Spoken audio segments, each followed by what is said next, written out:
പിതാവിൻ്റെയും പുത്രൻ്റെയും പരിശുദ്ധാത്മാവിൻ്റെയും നാമത്തിൽ ആമേൻ. പ്രിയപ്പെട്ടവരെ, ഇന്ന് ഏപ്രിൽ 4 തീയതി വലിയ ശനിയാഴ്ച. അമ്മേ പരിശുദ്ധ അമ്മേ, അമ്മേ പരിശുദ്ധമേ, ദൈവമാതാവേ, കൃപാസനത്തിലൂടെ ഞങ്ങൾക്കും ഞങ്ങളുടെ ദേശത്തിനും അമ്മ മധ്യസ്ഥം തേടി തന്ന എല്ലാ അനുഗ്രഹങ്ങൾക്കും കൃപകൾക്കും ഞങ്ങളിപ്പോൾ ഹൃദയം നിറഞ്ഞ നന്ദി പറയുന്നു. അമ്മേ പരിശുദ്ധമേ, ദൈവമാതാവേ, 2004 ഡിസംബർ 7 ഉച്ചകഴിഞ്ഞ് 2:30 കൃപാസനത്തിൽ സംഭവിച്ച അമ്മയുടെ പ്രത്യക്ഷപ്പെടലിനെ തിരുസഭയ്ക്ക് സമർപ്പിച്ചിരിക്കുന്ന പഠനരേഖകളുടെ സഭാത്മകമായ പഠനം ആരംഭിക്കുവാൻ ഞങ്ങൾ പ്രാർത്ഥിക്കുന്നു. അമ്മേ പരിശുദ്ധമേ, ഭൂസ്വർലോകങ്ങളുടെ രാജ്ഞിയായ അങ്ങേയ്ക്ക് ഭൗമസംരക്ഷണത്തിനായി പ്രപഞ്ചപ്രകൃതിയെ തന്നെ തിരുസഭ പ്രതിഷ്ഠിക്കുവാൻ ഈ പ്രത്യക്ഷീകരണം വഴി ഇടയാക്കണമേ. പരിശുദ്ധമേ, ജപമാല മാതാവേ, സകല കൃപാസനം പ്രാർത്ഥനയോടും ചേർത്ത് ഞങ്ങളിപ്പോൾ പ്രാർത്ഥിക്കുന്ന ഈ കുടുംബത്തിന്റെ പ്രത്യേക നിയോഗം പറ മക്കളെ.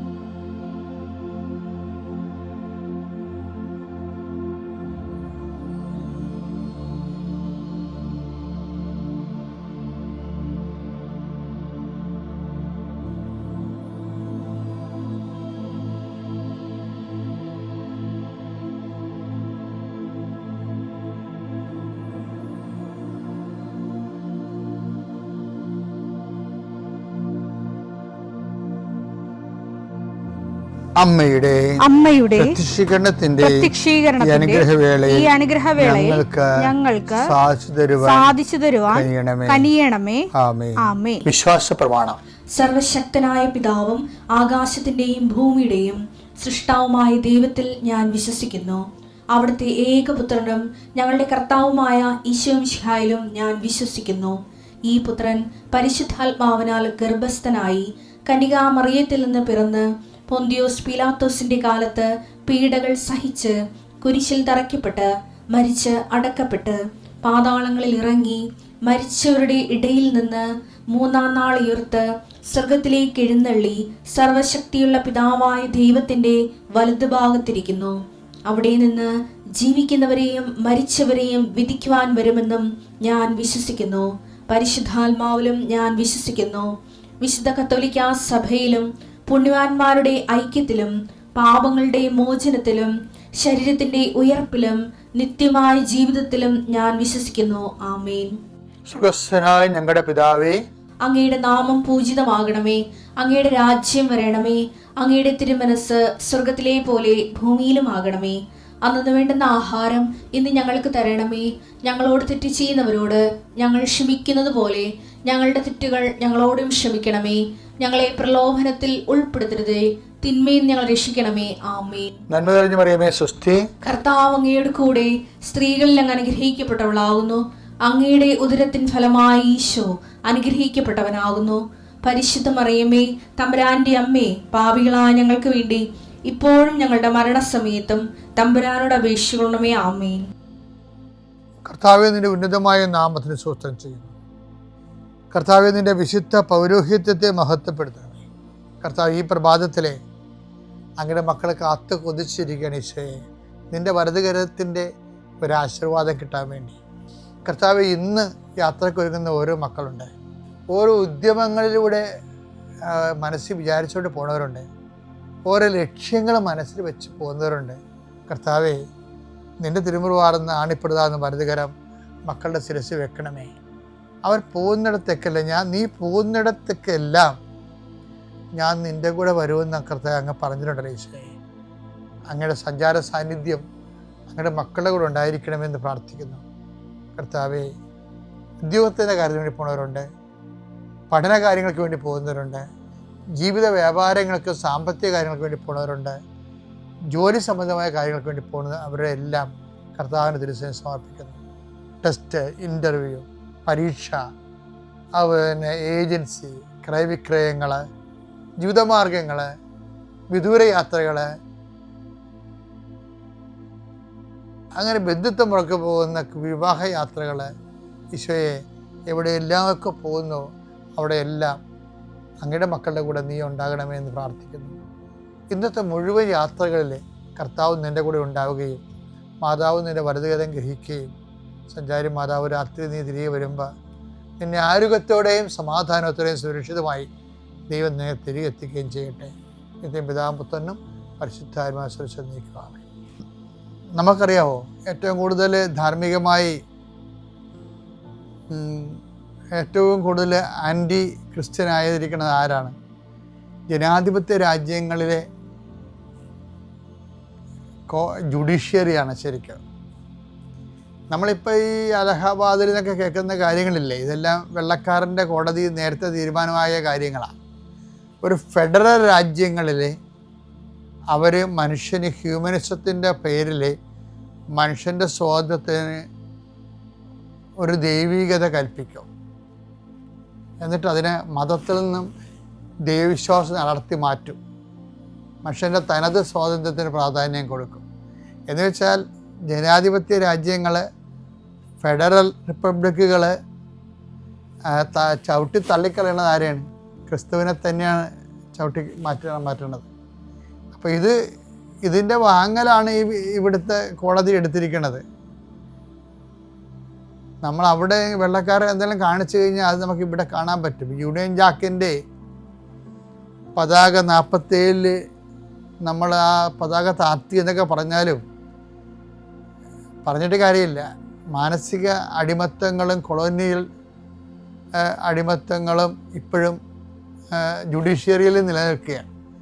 അത് നമ്മൾക്ക് നമ്മുടേതായിട്ടുള്ള ഒരു ജുഡീഷ്യറി, നമ്മുടെ രാജ്യത്തിൻ്റെ സംസ്കാരത്തിന് പറ്റിയൊരു ജുഡീഷ്യറി ആണ് നമ്മൾ ജനങ്ങളെ നമ്മുടെ ഭരണഘടനയിൽ നിന്ന് പ്രതീക്ഷിക്കുന്നത്.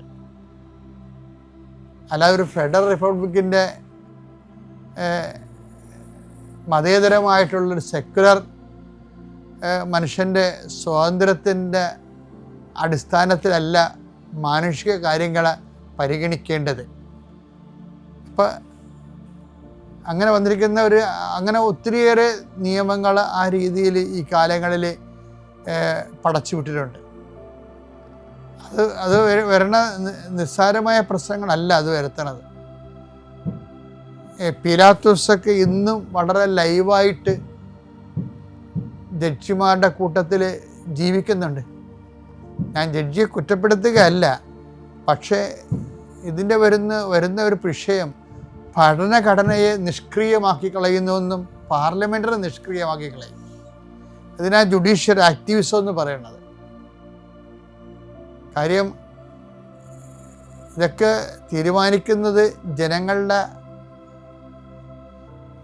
ഒരു മാനസിക അവസ്ഥ കണക്കിലെടുത്തുകൊണ്ട് ജനങ്ങൾ ബില്ലാക്കുമ്പോഴാണ് ആ നിയമം വെച്ചുകൊണ്ട് ഇവരത്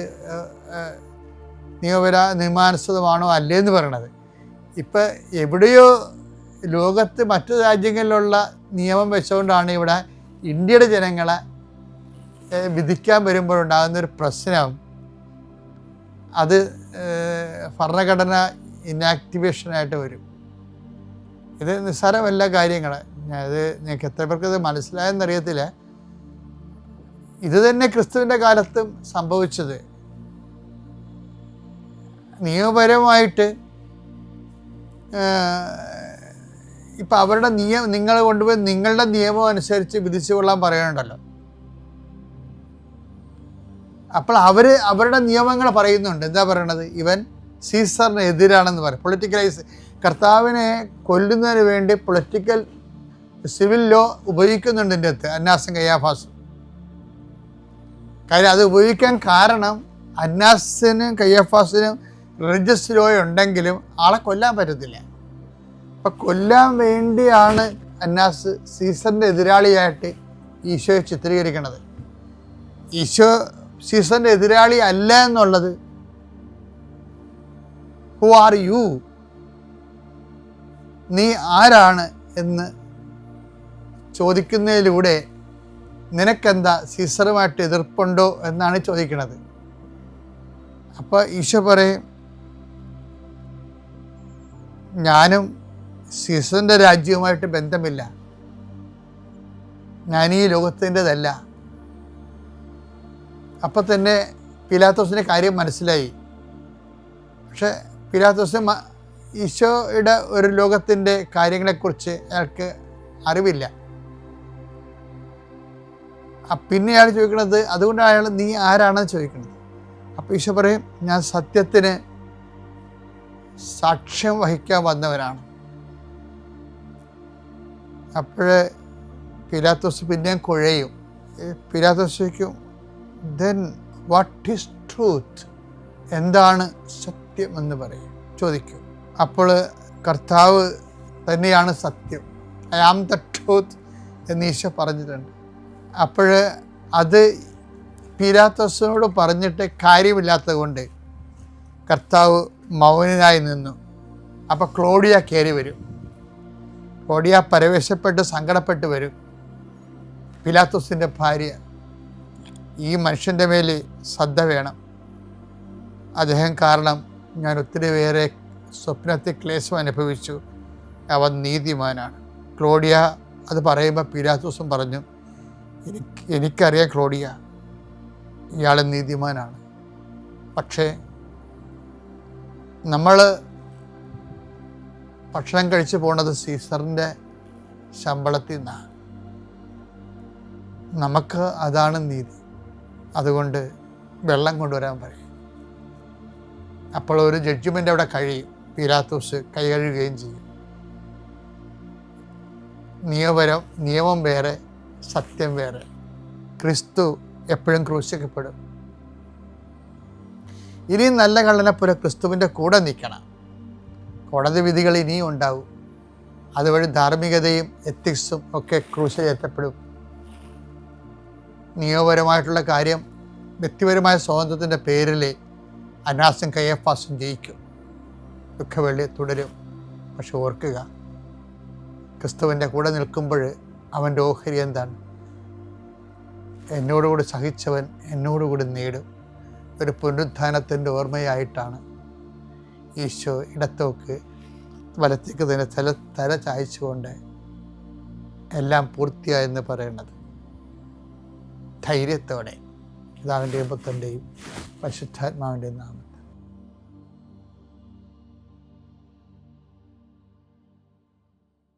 അത്യപൂർവ ദൈവാനുഭവങ്ങൾ ഇനി നിങ്ങൾക്കും സ്വന്തം. ഈ യൂട്യൂബ് ചാനൽ ഇതുവരെ സബ്സ്ക്രൈബ് ചെയ്തിട്ടില്ലെങ്കിൽ ഇപ്പോൾ തന്നെ സബ്സ്ക്രൈബ് ചെയ്യുക. ഈ വീഡിയോ ഇപ്പോൾ തന്നെ നിങ്ങളുടെ സുഹൃത്തുക്കൾക്ക് ഷെയർ ചെയ്തുകൊണ്ട് കർത്താവിൻ്റെ പ്രേക്ഷിതരാകുക.